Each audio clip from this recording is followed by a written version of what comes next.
Dîroka 31 Adarê hemû partiyên siyasî bi tevger dike. Partiya Demokratîk a Gelan HDP jî li Enqerê beyannameya hilbijardinê ya xwe diyar kir. Berî civînê ji bo şehîdên azadiyê yek deqe rawestina rêzgirtinê hate pêkanîn.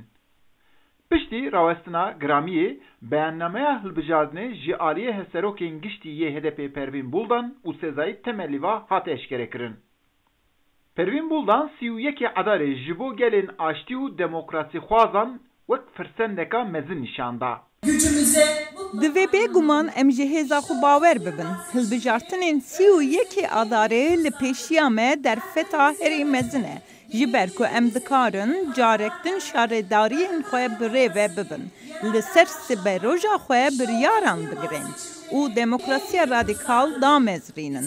Tiştekî me cuda dike ev e ku em li ber zulmkaran bejna xwe natevînin. Her partiyên siyasî ji bo hilbijêrên xwe sozên ku didin di beyannameya xwe da diyar dikin. Divê alî de soza HDP jî balkêş bû. HDP di beyannameya xwe da ji bo gava yekem dibêje tabeleyê Kurdî ku Qayûmê ji ciyê xwe daxistibû dê di dema wan da ew tabeleyê Kurdî wê dîsa di ciyê xwe da bê daliqandin.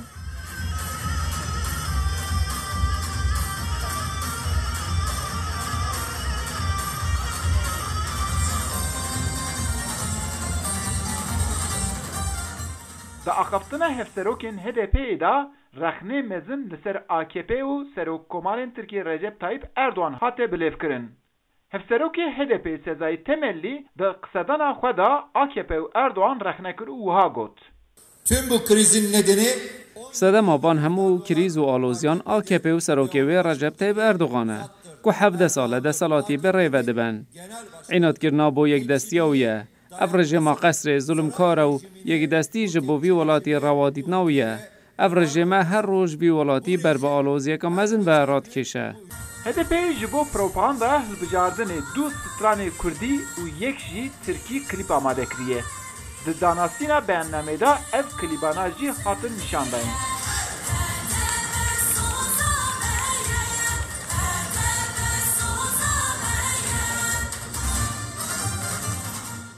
Piştî diyarkirina beyannameyê hemû namzedên HDP bi hevserokên HDP Pervîn Buldan û Sezai Temelî ra derketin ser dîkê. Destan hevûdin û dûra jî li vir belavê qadên hilbijardinê bûn. Eyüp Demir, Deng Amerika, Enqere.